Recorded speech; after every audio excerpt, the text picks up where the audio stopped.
I'll try and figure out a way to maybe merge it all together to one, and maybe we'll re-upload. Yeah, but but when you do it, it'll go live, right? Yeah. Yeah. We're streaming right now. We're up now? Yeah. Okay. So yeah, guys, again, I'm sorry. We have some power issues that are a little unforeseen, but let's pick it up again. Yeah. We were talking about Afghanistan and some of the differences between your different deployments, as far as the transition from being like unilateral American missions to becoming, mixed with the Afghan commandos, and then like eventually kind of like ideally shunting the entire mission set off onto them. Yeah. And so how do you like you see that progress from like deployment to deployment, and what years were these again? So first deployment 2007 to Iraq, and then Mosul 2008. Well, I mean Afghanistan though. Afghanistan was late 2009, 2010, and then my last one was 2011. Okay. Yep.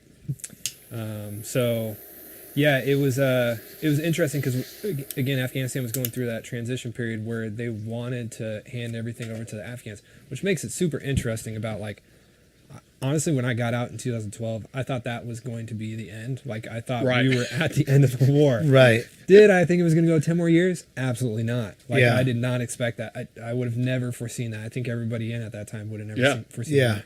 Because we were in that transition phase where we were really trying hard to make it to where they had their own coalition with support from the U.S. and also other NATO allies. But it was really just about giving them assets. Mm-hmm. Give them intel assets.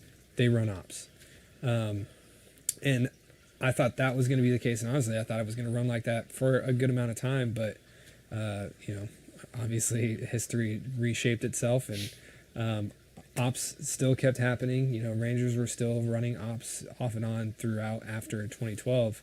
But yeah, it was an interesting time because there were certainly aspects of it where I was happy and I was glad that we were going through this phase of propping up the Afghans to take over their Right. country. You know what I mean? Like, It seems like you were like at least somewhat successful in that endeavor. yeah, absolutely. Like I think the Afghan commandos that we had like attached to us,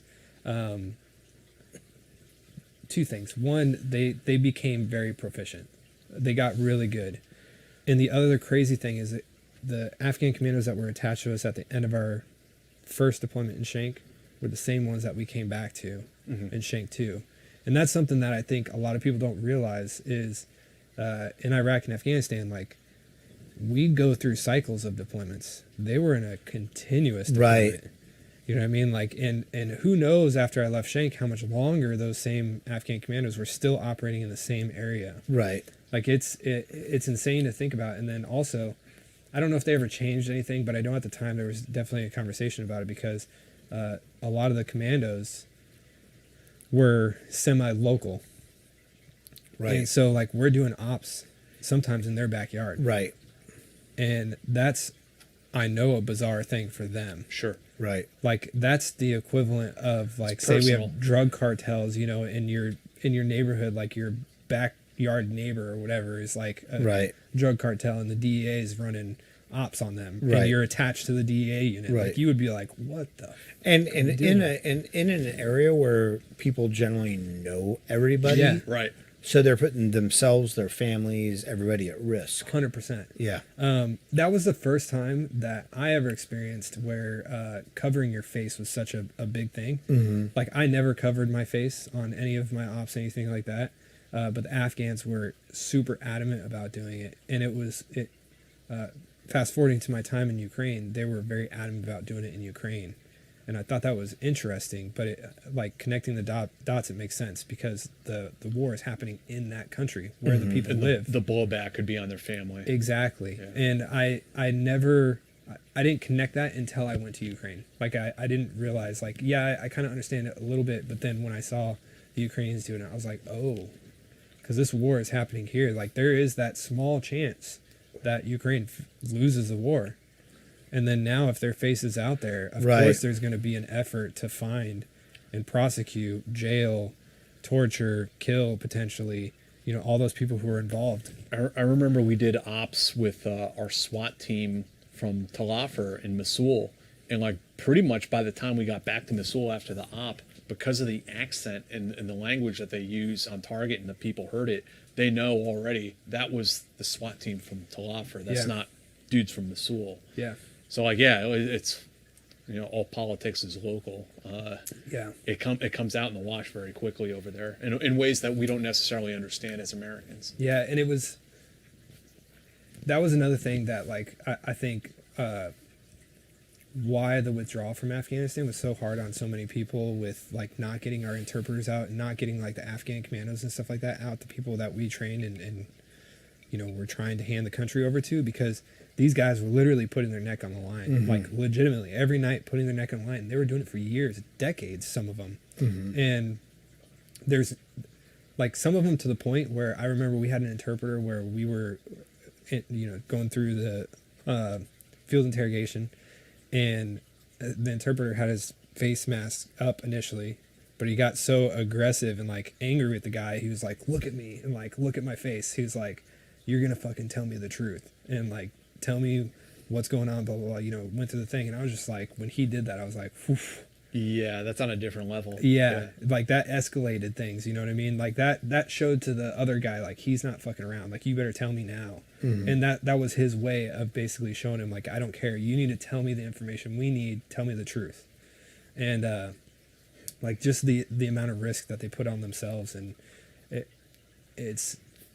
I know we're fast forwarding a lot, but it's still heartbreaking to see with the withdrawal in Afghanistan and how many people we left behind, and the endless stories that I keep hearing and still keep hearing 2 years after the withdrawal of these families that are getting found out and murdered by the Taliban is so frustrating. And it's, to me, it's a very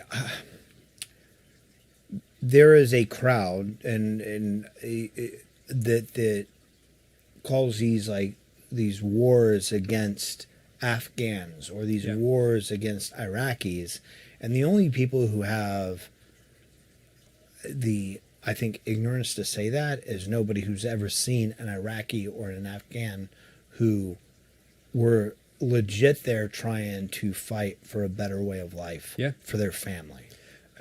I bring up the cartel as a parallel example because I think it's the closest thing that anybody who's not served overseas in America can somewhat relate to, can at least get somewhat close to, because we're bordered with Mexico, and it's always in the news about the Mexican cartels smuggling drugs, about murdering tourists, about doing all these like horrible things. It's like the Taliban are basically the same, just on a different level, right? Where they're supporting and harboring legit terrorists, right, that will plan and execute terror operations globally wherever they think is the best place to place terror on the West.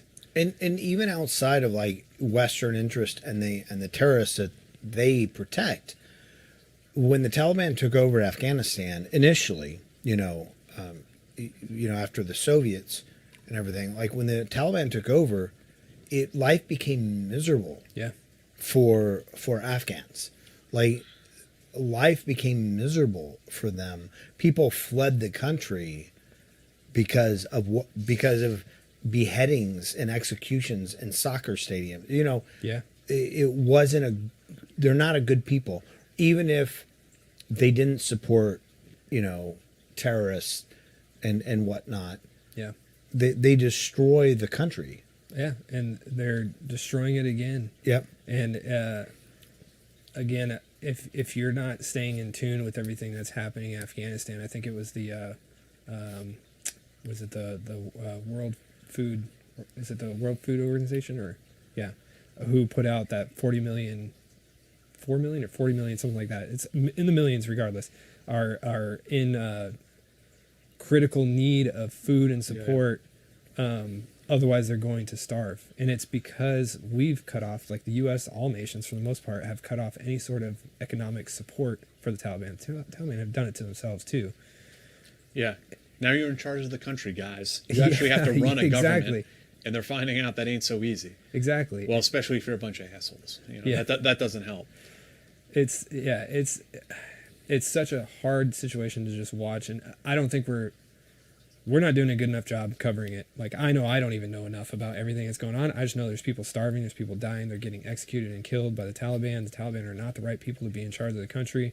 I know that Al-Qaeda is starting to reestablish themselves in Afghanistan. It's 100% happening. And it's a really difficult like foreign policy decision for the United States government, as far as like, after being at war with these people for 20 years, do we totally disengage and be like, hey, fuck you, and a lot of people on the ground, civilians, are going to suffer? Or if we do decide to engage and offer humanitarian support, well, the fact is what it is. You're going to have to work with the Taliban. Yeah. And can we trust the Taliban? And I would say absolutely No. not. Right. Absolutely Right. not. Like, Right. time and time again, they've proven that they cannot be trusted. I Right. mean, that was the whole point, of this administration, is following through with the Doha Agreement.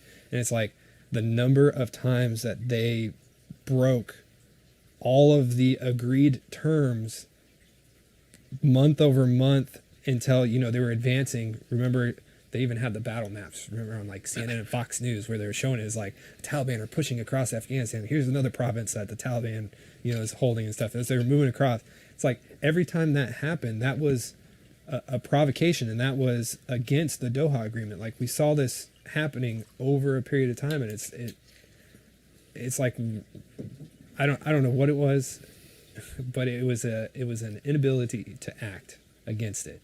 And so we cannot trust the Taliban. Right. We just can't. And so I agree. Like, what do we do? Do we partner up with the enemy to save lives, or do we hope and pray that they're going to do what they need to actually, save their people, or are they going to just? But the thing is, there are people. For the Taliban, for organizations like that, when they're radicals of any stripe, if the people are not Taliban, if they're not Talibs, right, they're not really their people. Yeah, and that's how they see it. Yeah, especially in these like central cities, Bagram, Kandahar, everywhere that we've established a good Western way of living. That's all being stripped away entirely. Right. Yeah.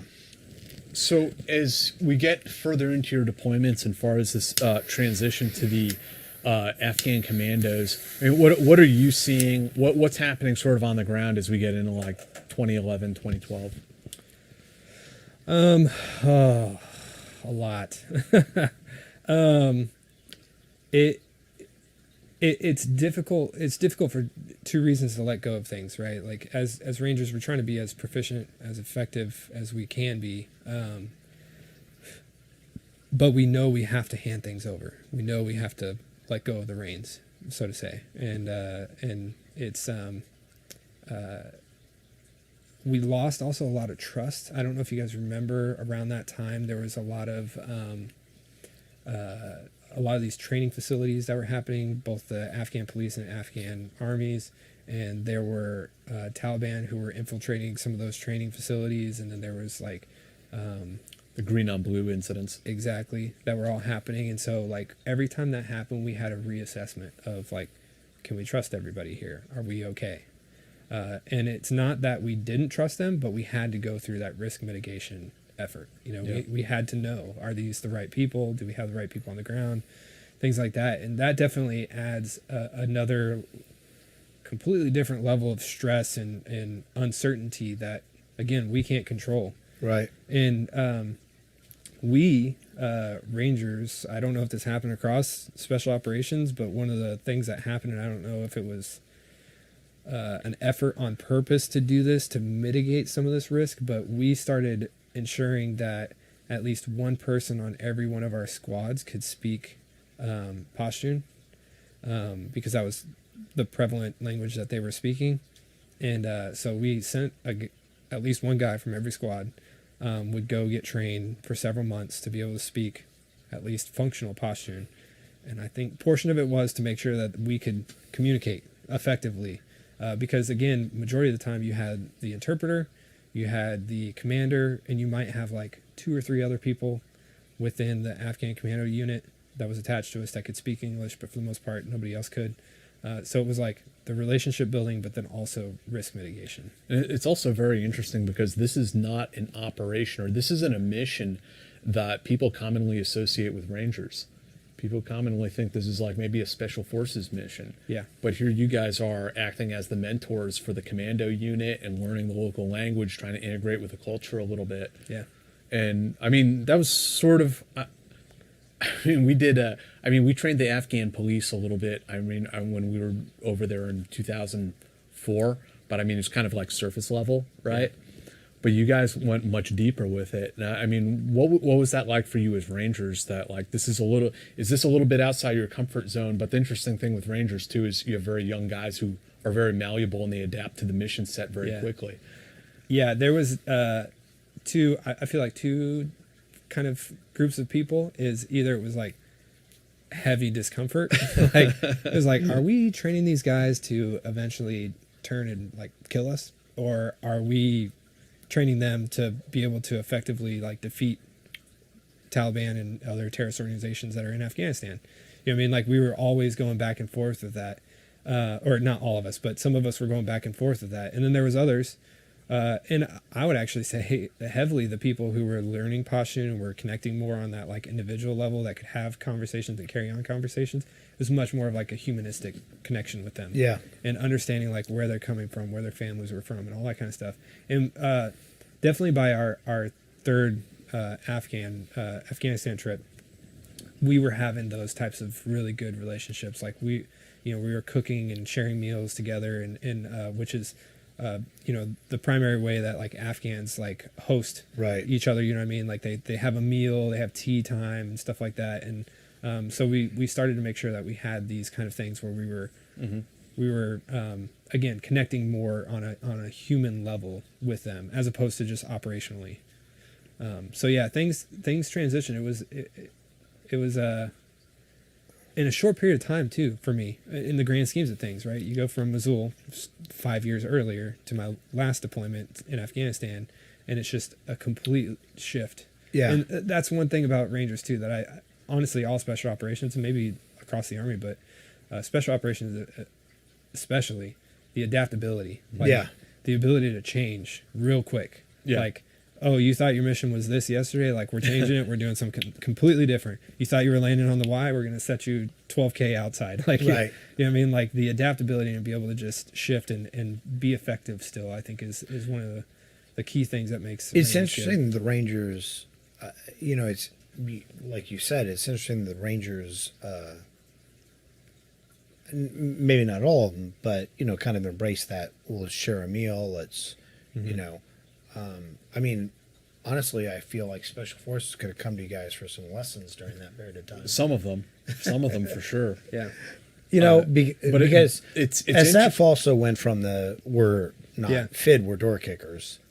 Right. I think there's trying to show that there's like something interesting there that I haven't really seen like written about, like either academically or even casually, about how sometimes there are the like young soldiers, maybe it's in an MP unit or maybe it's in a Ranger unit, that they're able to sort of adapt to that mission set a lot quicker than some of the older guys. Yeah, I absolutely think so. It's like, I think your brain also is built for malleability. Like you can easily adjust because you're soaking in so much information. Right. You know what I mean? It's like, okay, we're going in this direction now. Exactly. Whereas, team leaders, squad leaders, platoon sergeants, things like that at that level, they're like, well, we've been doing it this way. Right. You know what I mean? So it's I was a little trained bit harder. to do this. Yeah, it's a little bit harder to adjust. And I can definitely see that. It's like, especially when I was a squad leader, like, I'll be 100% honest. I was one of the people that pushed back a little bit about like doing some of those hearts and minds type actions, Yeah. Because I was like, I don't know if I trust these guys yet. And then, but going through the process, having the tea, having the conversations between an interpreter and them, like you definitely do have that opportunity to connect with them that you wouldn't have otherwise. Yeah. Was there like any sort of like lessons learned that you would kind of take away from that experience between like Iraq doing the unilateral American operations that maybe or maybe not were not effective at counterinsurgency versus what you were doing in Afghanistan, were much more like integrated with the Afghan soldiers? Yeah, because in Iraq, again, I told you towards the end of my Baghdad deployment, we were starting to pull in the Afghan army, right? But at that point, like in Iraq, we stood up the judicial system, the democratic system within Iraq quick, right? Like relatively in comparison to Afghanistan. Like it was relatively quick that we flipped it over. We were like, okay, this is how you establish your leadership. Like there was already a drive and a want by the population, for the most part, depending on who you talk to, but for the most part, for there to be a democratically elected government, to have an effective judicial system that was ran, and people had their right to due process and everything. And so when we were transitioning to that, like I could see that, I could feel it. You know what I mean? Like I was like, okay, this guy's going to court again. Whether or not you agree, if that person was a revolving door and they went in one day and were out the next, or if they were actually like prosecuted and ended up, you know, in jail somewhere. But that's neither here nor there. At least they were going through the process.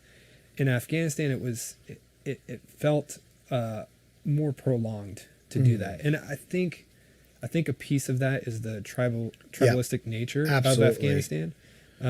Because a lot of people don't realize that within not even just the provinces, but within the small townships, I'll call them, of Afghanistan, like there are tribal elders that are within a small area that is within the bigger province, but then there's another tribal area or a tribal leader or elder or town elder or whatever over here, and how they operated their local government was different from place to place. Right. So to centralize everything and say, hey, everybody's got to go through the judicial system was, I think, a lot harder to establish in Afghanistan. There was not as much trust, I think, in the government. Yeah. So you didn't see it as quick, I would say. So like I saw it quick in my Baghdad deployment, literally within, you know, those 4 months. I saw it go from, okay, we're running ops, to now the Iraqi army, we're attaching them, they're doing the processing, they got it. To my last 3 deployments in Afghanistan, it took all 3 deployments for it to get to that point. Mm-hmm. Yeah. Mm-hmm. So I think that's how it was. It's very different. I mean, like tribes, there are tribes in Iraq, but it was very much more Sunni Shia. Where in Afghanistan, not only did you have the Tajiks and the Pashtuns and the Hazara, you know, and you know, the sort of the major, very different, very culturally different people, but even amongst the Pashtuns and whatnot, you had your different tribes, and the tribal elder, like if you ever did as a ranger, maybe you didn't like a PRT or something like that, and you delivered rice and cooking oil to an elder. Well, that elder decided which families was going to get what, and there was no real Afghan national identity to glom onto for like the electoral process or democratic process. Yeah, and again, like it depends on where you were at, but like I'd be in like the Logar or Wardak province or something like that, go to an elder, like we would hit a target that was adjacent to the village elder or whatever, and then like sometimes it was scary, but they would walk over to figure out what's going on. When, you know, you would flag them and everything. It was like, stop. And then, you know, the Afghans get out there, start talking to him. It was like, oh, this is the elder. We need to talk to him. And it's like, okay, we start having that conversation. And some places they'd be super reluctant to engage at all. Like they would just they did not support what we were doing. They were like, why are you here? You shouldn't be here, blah, blah, blah. Right. And then we'd go into a different town, and we would hit a house that the elder was in, and the elder was like, you're at the wrong place. I know who you're going after. It's my nephew. He's 3 doors down. Yeah. He aligns with the Taliban. Yeah. I know you're trying to get him. Go get him. Like, I'm not kidding. We ran into those situations. So it was very dependent on where you were operating at. It was a very unique situation. And every night, and again, goes back to the adaptability piece. Is like you had to know that literally could be the difference night over night. Yeah. So talk to us a little bit about, you know, 6 deployments. You're kind of getting pretty salty at this point. But I mean, talk to us a little bit about, you know, your exit from the military, that you decided, you know, you weren't going to be a lifer after all. Yeah. I think if you would have talked to anybody prior to spring 2011, everybody was like, oh, Dan's going to be a lifer. Because I got I was good at my job. I was very good at my job. I got promoted to E6, I think just under, or like right at 4 years. So pretty quick. Like I was promoted time and time again, relatively quick. Had a ton of responsibilities, you know, master breacher for the company, master driver, like all these other responsibilities you always get anyways, as just having to, again, run your own everything as a ranger. But if you would have talked to anybody, they were like, oh yeah, Dan's going to stay in. But in spring of 2011, I was at the Advanced Leaders course in Fort Benning, Georgia. And you can talk to anybody I served with. They used to call me a gazelle because I would run people into the ground on purpose. Like I would break people off on runs just because I thought it was fun. You were that guy. I was that guy. Yeah. So I would just do that all the time.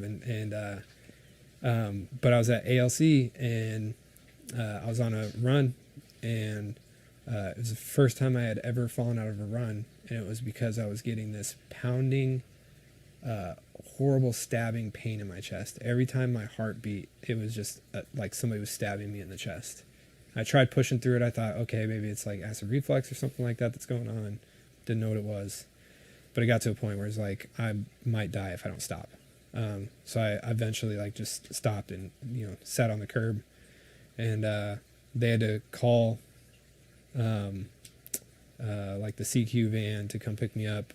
They immediately took me to the emergency room, started running tests and assessments and everything on me. Luckily, I only missed like a half day of ALC or something, but I had to get follow-on tests on everything, and they found out that I had a hole in my heart. It's not atypical. It's like a high percentage of people have a hole in their heart, like it's called atrial septal defect. And most of the time, people live their entire life, don't know anything about it. But it can be exacerbated by extreme stress and strain, especially on your heart. So when being a ranger will do that. Yeah. And so I went through all the tests. I had to do stress tests, echocardiograms, like all these other things with the cardiologist. They're like, yeah, you have a hole in your heart. And it may, and it probably will, if you continue on this path, get to a point where you'll probably have to get some mesh, basically, you know, surgically planted on that hole to prevent this from happening. Well, to me, 22 years old at this time, freaking terrifying, right? Yeah. It's like, I don't be 22 years old and have a broken heart and like, I don't know what's going to happen with me. Like, I want to live a long life. I don't know if I want to like literally do this to the point where I die because my heart fails. Like if I died in combat, that's one thing, but die because my heart fails because I'm just pushing it too hard, that's a different thing. So the interesting thing for anybody who knows David Goggins' story, he ran through the same thing. And but he's the dude that runs like ultra marathons, like 60 miles, right? If we met face to face, he'd probably tell me I'm a bitch and that I should have just gotten the surgery and dealt with it, because he did. He's had 2 surgeries now to fix the hole in his heart. But he got kicked out of his unit. He was done with the SEAL teams because of that hole in his heart. When my unit found out about the hole in my heart, they basically put it in my hands. They said, well, yes, you have this problem. Yes, you may have to get heart surgery, but you could decide to keep doing what you're doing until it gets to a point where you do need surgery. So I went back and forth. I was married at this time. Me and my wife were talking about it a bunch. I go on another deployment afterwards. And that deployment, the Kandahar deployment, is what sealed it for me. Like there was too much bureaucracy, too much that got in the way of the way things had been, going back to like, you know, you're salty, you're used to running things a certain way, and then now they're trying to change it and all this stuff. And I didn't like the way things were going. And I was like, well, I already have this issue with my heart. Plus I don't like the way things are going. Do I really want to keep doing this to the point to where I could have a heart surgery? So are you a squad leader at this point in time? Mm-hmm. You're a squad leader, and this is this the trip you told us about, like the issues with the jock? Yeah. Do you mind going into that?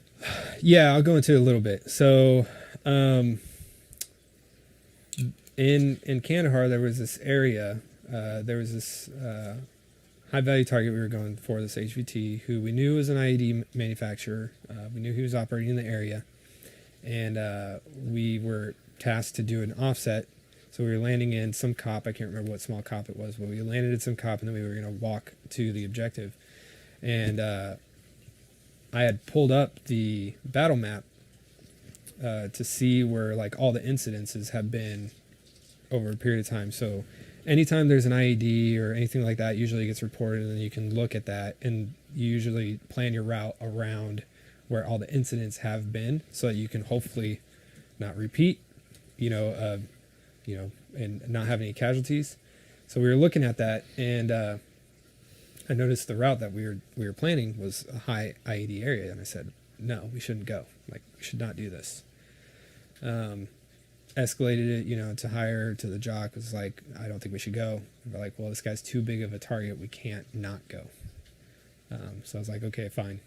So we go out to this COP, we fly in, we meet with the BSO, and the BSO reviews our route, battle space owner, reviews our route, and he's looking at it, he's like, you do not want to walk down that way. He was like, we've had, I don't remember how many incidents, but he's like, we've had guys killed, injured, all along this route, this entire deployment that they've been on.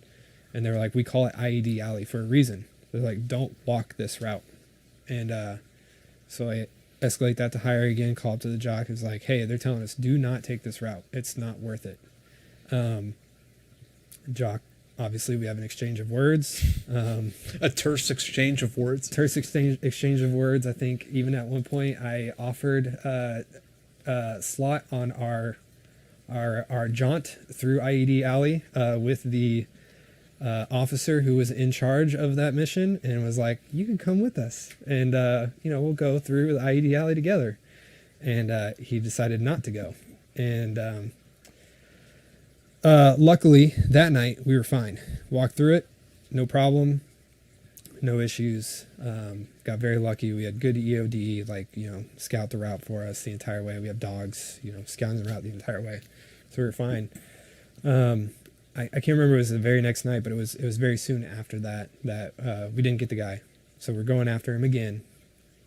And because this time the intel is accurate. Yeah. So we're going after him again, and the irritating part, this time it's not our platoon going. So we had two platoons. So it was the other platoon that was in charge of going on this op. The irritating thing is we had been watching ISR all day, and it looked very clearly like the guy went in there and left. But they knew how we run our intelligence, and so we had intelligence signaling to us that they were still in there. So they said, well, we got to go in there to confirm or deny. Mm-hmm. So our guys go through IED Alley again. Luckily, they're fine for the most part. Then they start going into the compound, and the entire thing was booby-trapped. The entire platoon that was out there, I don't think there was a single person who did not get some sort of injury from that op. Whether it was just overpressure or shrapnel, or is this the big mission where there were like daisy chained IEDs all around the compound? It was like a mass CAS event. Yeah, and it was. It was in the news. I remember this. My good friend Christopher Daubin, so he was the JTAC at the time. He was one of the KIA during that time. That was incredibly difficult, because not only did we know that there was this risk, they decided to go against, basically what we were observing, what we were being told from the ground anyways. They sent guys in there. They all get blown up. There are 3 KIA. Again, I don't think anybody left there without some sort of casualty. I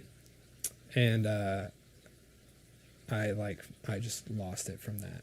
I was like, I get it. I can't support senior leadership that are going to make decisions that put people in imminent risk. It's like a mission that's designed to kill soldiers. Yeah. Yeah.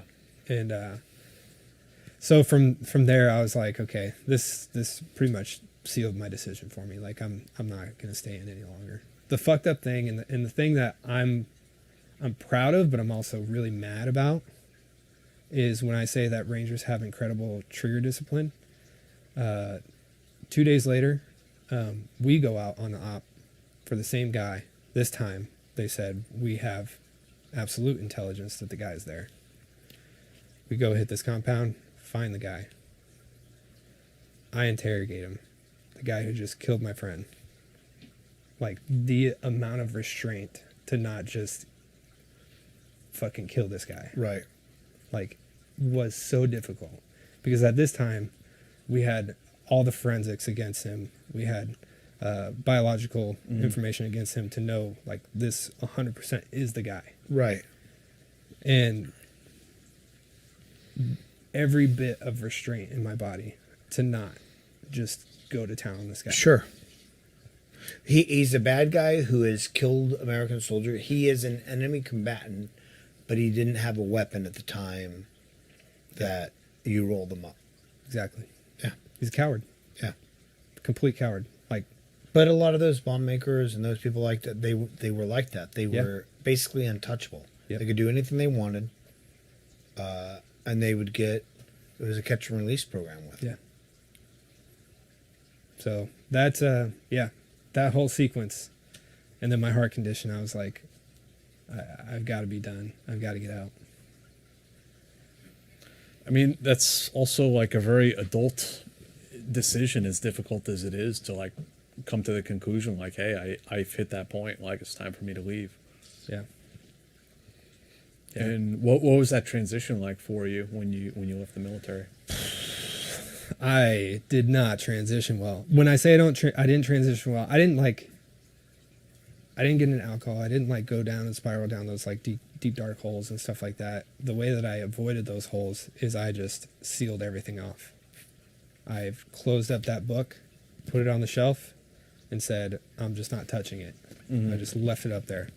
And so when I got out, I went to school. I went to Appalachian State University. One of the guys I had served with, he was going to App State. He got out a few years earlier than me. Same time that I had my heart condition, at Fort Benning, Georgia. He was going to school at App State in Boone. And so I went and visited him during one of the weekends and fell in love with the area. So I was like, okay, I want to go here if I ever get out. But I decided to go to App State, and when I went, I didn't tell anybody that's part of the military. I didn't wear anything I didn't even have anything that had an American flag on it, like nothing. I was like, nobody's going to know that I was part of the military ever. I even like let my hair start growing out, all that kind of stuff, you know. I was like, I don't want anybody to think that I was part of the military. And it was literally people having to like prod and pry, or like it coming out somehow, like my wife make a mention or something when we're having drinks or food or whatever, that like somehow found out that I was part of the military. But like I still did not tell them anything that I did. Like I was very reluctant to say anything. Like I even had everybody has like their I love me wall or whatever, you have a few coins or a plaque or something on the wall. It's like I would have people come over and like they'd walk in my office and they'd see that and they were like, you were in the military? It's like, yeah, I was. But like I was very reluctant to share any of that with anybody. And it took until deciding to write this book that like I was pushing everything off. How did that come about that you decided to write a photography book? Yeah. So I in 2020, as everybody in the pandemic, was at home, sitting on their laurels and thinking about their past and everything they had done with their lives. I was doing the same thing. I was like sitting, working from home, not really engaging with very many people, because I had been working at that point, years after I graduated. So I went to school at App State 2012, graduated 2018, worked for a couple years. And then when pandemic happened, started thinking back to my service, started connecting with a few buddies I had served with. Was talking about a bunch of stuff, started realizing that there was this common theme amongst all of us, that there wasn't a clear or good transition for pretty much anybody. Yeah. Like very, very few people had a good transition out of the military. And I was like, that's got to be something that can be solved. We've got to figure something out. So I started connecting with people, figuring out, is there anything like we can do? Is there a website we can build? Is there like a platform we can develop? Whatever it is. Started finding, okay, well, there is some of those things out there. There actually are plenty of NGOs. Again, at this point, I hadn't connected with any of them because I didn't care up until this point. So then I start connecting to them, reaching out to them. Three Ranger Foundation, Mike Hall, like I reach out to him. I start just, connecting the dots a little bit. At the same time, my buddy Beau Simmons, who is my childhood best friend, who lived next to me, who told me all about the Rangers, and like that's all I knew about the military when I first joined. He had lived in California his whole life. He had come visit me every once in a while, and finally he got to the point, he said, I need to leave California. I want to move somewhere different. And so I convinced him to come move with me while he was transitioning to figure out where he wants to live on the East Coast. When he was moving, he did a road trip, and he stopped and did a photo series because he's a fine art, and he was a fashion photographer, but now he's focusing more on fine art. So he's a fine art photographer, and he did a photo series for Heroes and Horses, which is a veteran nonprofit. Incredible organization. I don't know if you heard of them, but they don't do like normal equine therapy where it's like you pet horses and stuff. They like break horses. So they put you out in the wilderness and like you have to go miles and miles and miles on horseback. And they treat trauma and stuff like that, have nightly conversations like around the campfire and stuff. So that's the way that they like help veterans with trauma to fight through it. And so incredible organization. So he did this photo series. It did well. He finally got to my house. We're talking about different projects and things we're working on literally at my kitchen table. I told him how he was telling me about the photo series, telling me how he wants to do more things with veterans. I was telling him how I wanted to figure out how we can help veterans as well, especially with the transition piece. Long story short, we stumble upon like, let's combine what we know. And I said, well, you're great at taking photos. I know a lot of veterans who are having these horrible stories, transitions, things like that. It's like, let's tell these stories. And then also I knew what was coming. It was fall 2020 when we were having these discussions. Yeah. I was like, next year is going to be the 20th anniversary of 9/11. So I said, let's get on it now and do something so that when it comes time, we're not like all the other books that have come after wars that are telling the stories when, men are old and decrepit right. and like trying to remember things and things like that. It's like, let's write the book now so that we can pay honor and tribute to the people who have served as we're getting to this point of 20 years at war. And so that's also why I decided on the title, The 20-Year War. And so this is an amazing book because, and it's a great book to go through and read personal stories. And it's a great, it's a great coffee table book, the type of, but it is basically, and Steve Forte was in this book. But it's basically, amazing photos with a 1 or 2 page story of the it's a really beautiful featured. book. It's beautiful. It's it's wild to fantastic. me that you jumped right into doing like this hardback glossy photography book. It's gorgeous. Yeah. And the stories are great because even if like you're not a veteran, it'll explain that experience a bit. You'll connect to people because 100%. it's the human side of.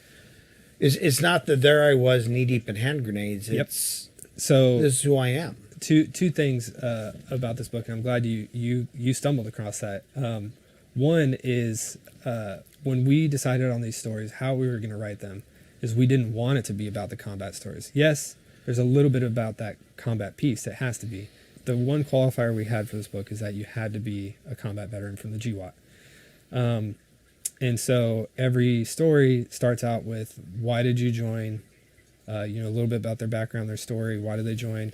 A little piece about their time in service. But then a majority of these stories is like, what was your transition like? What did you learn from the military? And what do you want to carry forward? And what would you want to teach other people or like tell people about your service?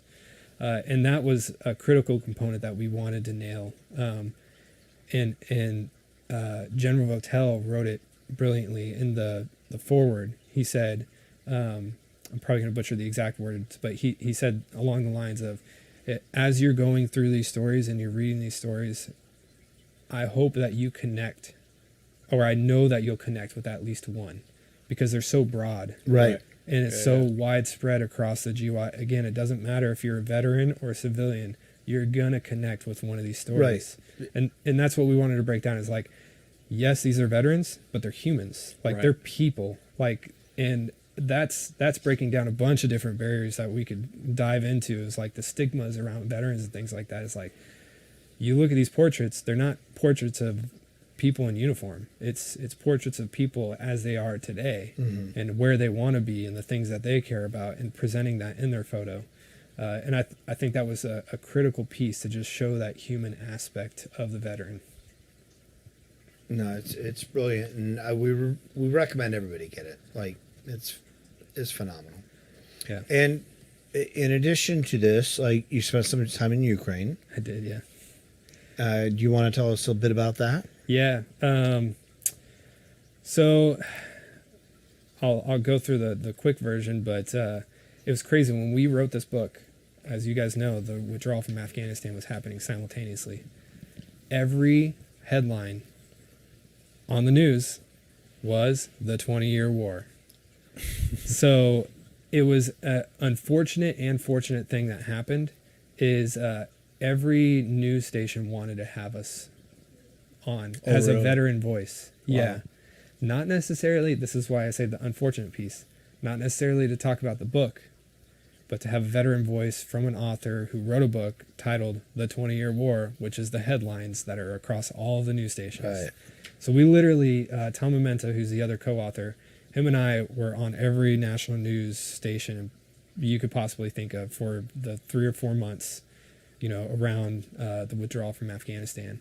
And it was a blessing and a curse, because the blessing piece is that I know that we helped people get information out that they wouldn't have got out otherwise, because we were being filtered as kind of like the media, the voices of like what's happening on the ground. So if there were issues, about like just telling the stories of like why we got to get these people out, about what the hurdles are of why we can't get some people out and why other people should be prioritized and all these other things, like we were explaining that in the media. So we ended up becoming these talking heads, voices, in the media. Then when Ukraine comes around, they kind of circle back to us, because I'm sure you've done some media rounds. Like when they like to have a voice, they just come back to the same people, because they're like, oh, we like this person who was on previously. So they came back to us and about Ukraine. So we started talking about it. Very early on, Tom and I were talking about how Ukraine's probably going to need some people to help with training and being prepared for when Russia does invade. We didn't foresee them invading as quick as they did, but it happened. So come end of February, when they invaded, Tom and I were like, maybe we should get over there and see what we can do and help, at least train and prepare and get people going. We didn't want to be part of the fight. We've been in enough fights ourselves, but we wanted to help prolong life, get people prepared, whatever it was.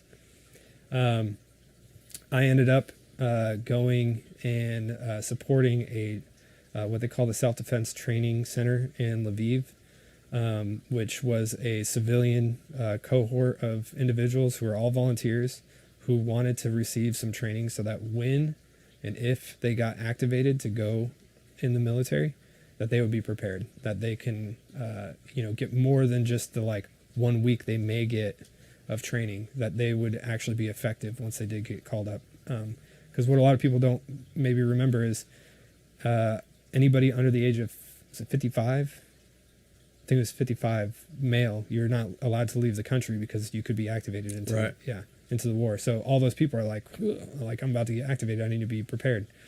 So there's this high demand for it. Also, your previous guest was talking about it, how there was this very real thought that there was a risk of whether it was the Belarusian army or Russia coming from the Belarus border and coming and cutting off the supply lines, attacking Lviv. All the troops were at the front line around Kyiv and everything like that. So basically, Lviv was kind of stranded. So the same self-defense training force was like, we've got to be prepared because if they come attack here, there's nobody to defend us. So we did that. I was there for just a couple weeks helping, but that established a pipeline of U.S. veterans who were helping to do this training. And actually, let me back up a little bit. It was already established. The Self-Defense Training Force, or Self-Defense Training Center, was established by a previous veteran cohort. Adrian Bonnerberger was part of that cohort in helping establish this. And so I came in after that. And so that's how Adrian and I got connected. And then also Ethan Wilson, and why I'm mentioning these names will be important in a second, but was also part of this cohort in training when I was there. We realized that there was a very real need, not just in Ukraine, but also globally, with authoritarian governments and regimes putting pressure on democratic nations, and that these democratic nations may not be prepared should something like Russia happen again. And so we saw the need to start something up. Also, simultaneously, as you've had multiple guests on, a lot of U.S. veterans have found themselves in having a drive to help support these causes. And so we were like, well, let's create something that creates a pipeline for this. And it's been very like ad hoc conflict to conflict from Syria, Iraq, Ukraine in 2014 to today. Yep. It makes sense to try to, or an attempt to formalize some of it. Yeah, exactly. And these ad hoc things that have been created too have either gotten themselves in trouble, have been disbanded quickly, are very like one-dimensional, one conflict or one thing that they're focused on. Whereas what we're doing is we're trying to broaden this, to have kind of like a movement of kind of the same way that you see these veteran-driven humanitarian efforts like Team Red, White, and Blue, who do disaster relief and things like that. It's like we want to be an organization that can help these nations that are feeling pressure, again, from authoritarian regimes. So like Taiwan, a lot of the Eastern Bloc, like Lithuania, Poland, Germany even, some of the Nordic states, like they don't have the same level of military that we do here in the U.S. They don't have, majority of them do not have like a National Guard or reserve force. And so you have, if they went at full on board, they would have this pipeline of probably military age males that would need to serve, yet they have zero preparation and training. Right. And what you're talking about and what you guys have set up is a nonprofit that's not going in and arming civilians. It's not going in and, you know, creating militias. You're going in at the behest of these governments to basically just train people. Yep. The government, like I said, you're not arming them. You're not, you know, fielding small private armies. No. You're training in these governments, these small governments that don't have large standing militaries. You're going and you're training a civilian populace. If you get the call and when your government issues you weapons, these are basic infantry tactics. This is basically how you do things. Yeah, we're skirting a very fine line.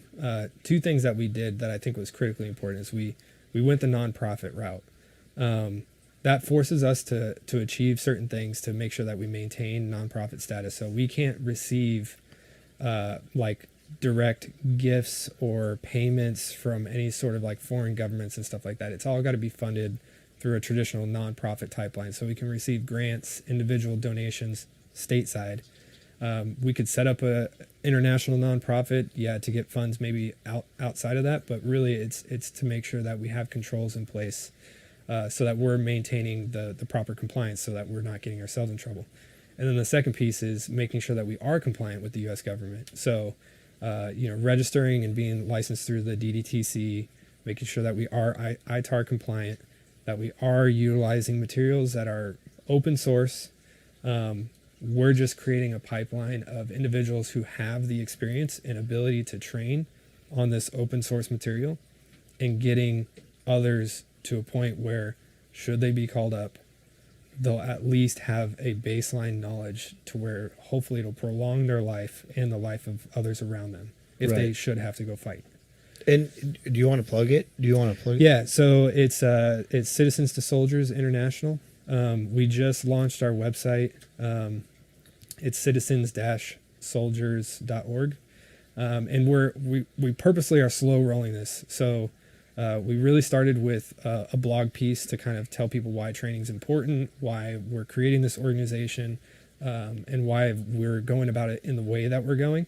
And then, as the fundraising comes up and everything, we've already got multiple civilian forces and agencies that are asking for this. They want it. They said, we need people who can come train these basic skill level 0, skill level 1, small unit tactics, leadership, things like that, so that we can be prepared if we do get called up. And so that's what we're trying to do, is like educate first, and then we'll create, a fund and a pipeline, hopefully of U.S. veterans who we vet and ensure are the right people to go in and actually train these populations. And it's civilians-soldiers.org, right? Citizens-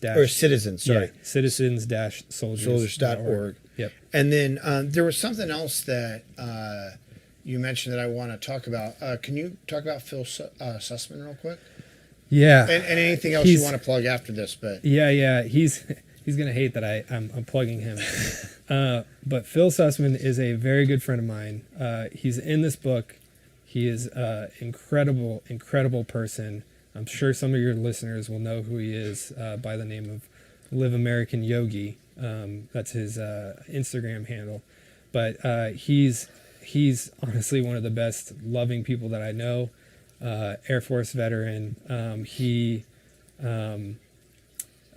does yoga, wellness, a bunch of other stuff to help veterans with PTSD and everything. But he was just involved in the hurricane. His house was decimated by the hurricane in Florida recently. And he has a GoFundMe out there to help him basically rebuild his life because everything was destroyed. And again, like, he didn't even create this GoFundMe. Somebody else did it for him. He's not the type of person who's going to go out there and ask for anything. But he's just the type of person that, like, he needs the help. He's got to rebuild, because honestly, if he gets his life back and he's able to rebuild, then he can continue to help and support other people that need it. He's done incredible things, like I said, for veterans and even civilians. I just couldn't think of another person to try and plug. And that's why I'm wearing this shirt, actually. This is a American Yogi shirt. So we'll put the link down in the description. But if you guys are listening to this and not on YouTube, It'll be in the show notes.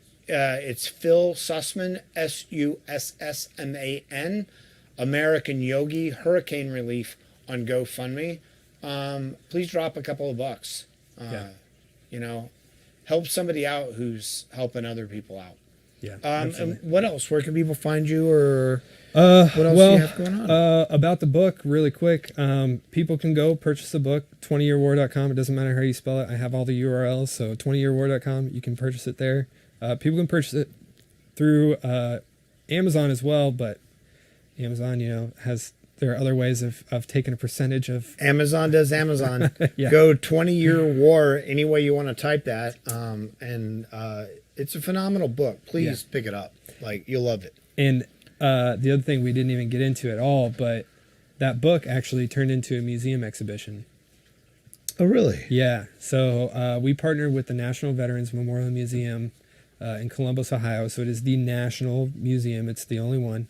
There are other veteran museums, but they are the only national veteran museum. There's like the National Marine Museum, the National Infantry Museum, but they're the only national veterans museum in Columbus, Ohio. We partnered with them. We turned this book into an exhibition. It was in the museum for, I believe, 6 months, but it's a traveling museum. So now it's actually in San Antonio, Texas, at the Grunt Style headquarters.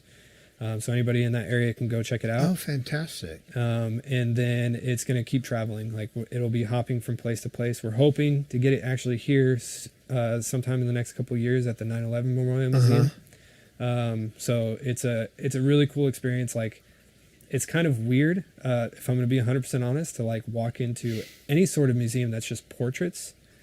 But when you know the reason behind the portraits, and you read the stories that go along with them in the exhibition, like the feedback I've received from folks who walk through, especially civilians, and then even people from other wars, from wars past, like World War II vets have walked through, and we actually had a guest book in the National Veterans Memorial Museum, and a World War II vet wrote in there, and he basically said, like, why I wrote this book now.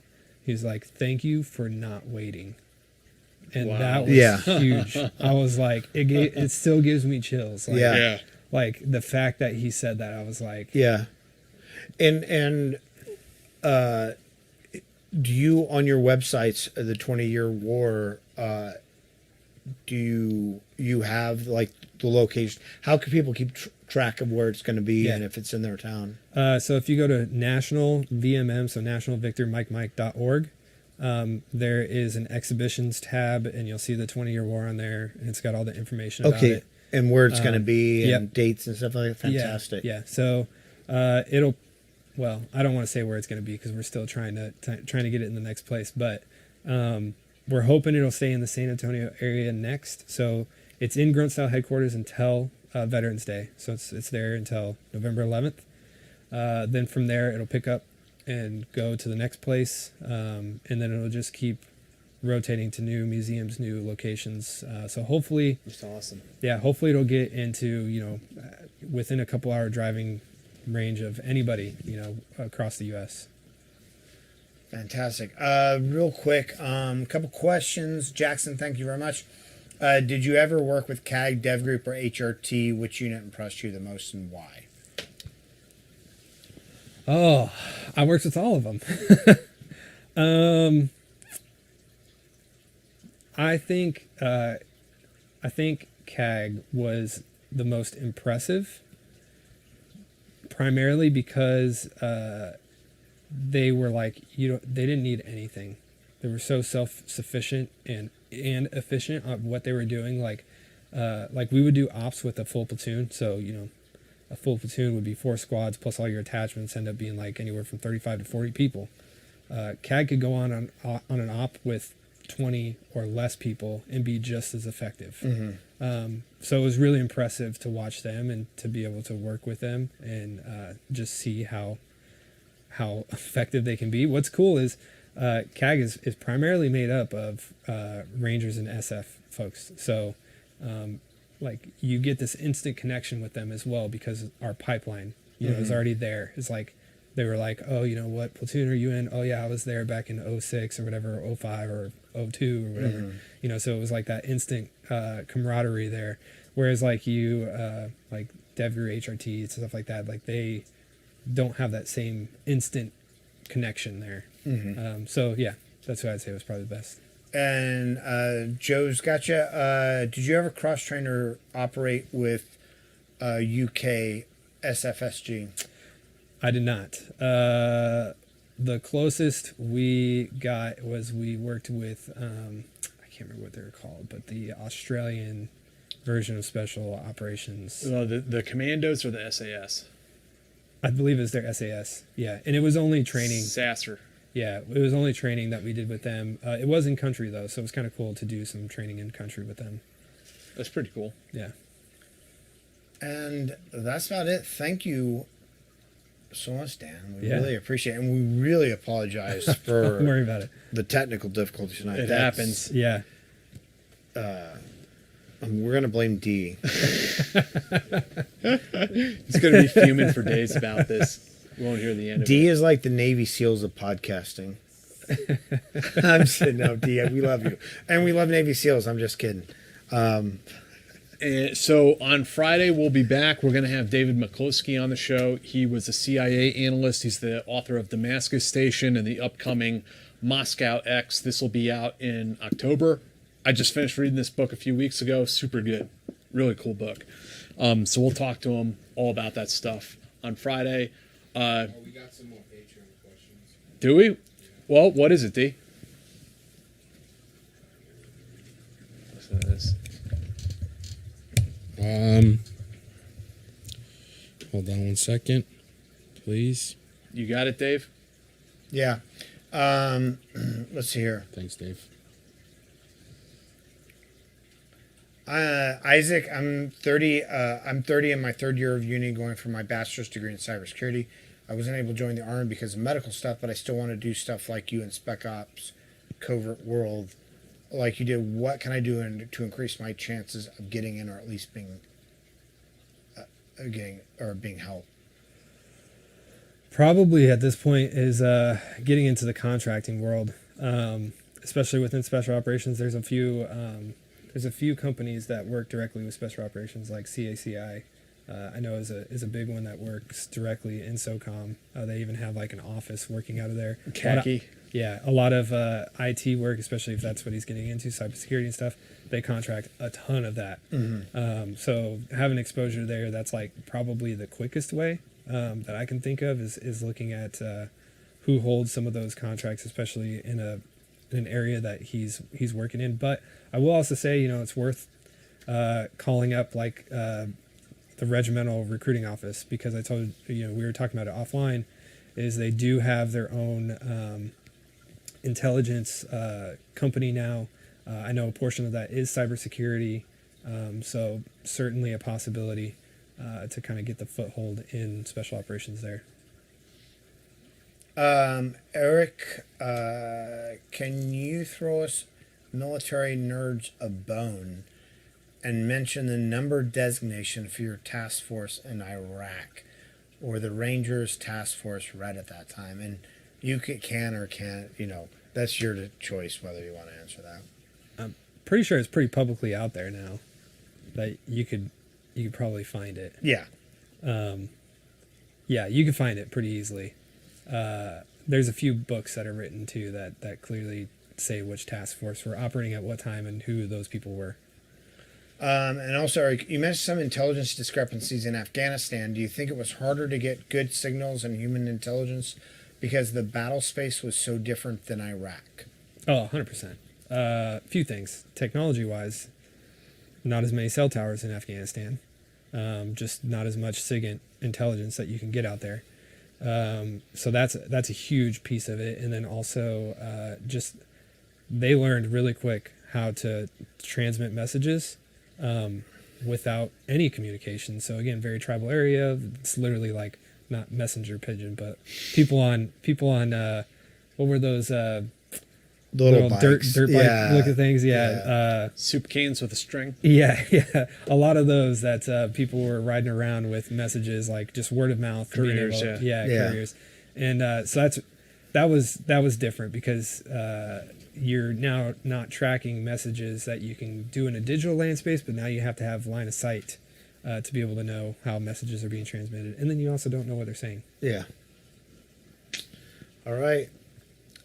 Dan, thank you, man. Yeah. Really appreciate it. We really appreciate it. Hope guys will go out and check And out girls, the 20-year all war 3% or 0.03% of our viewers. of our girl. The two female women that viewers, watch yeah. this show, according to our statistical demographics. The 20-year war, really cool photography book. I hope you guys and girls will go and check it out. Thank you for joining us on the show, despite our technical difficulties. Dan, appreciate you coming out, man. Yeah, of course. And we hope to have you on again sometime. Of course. Next project that comes around and whatever else you're working on. And everyone else out there, we'll see you on Friday with David McCloskey. So take care.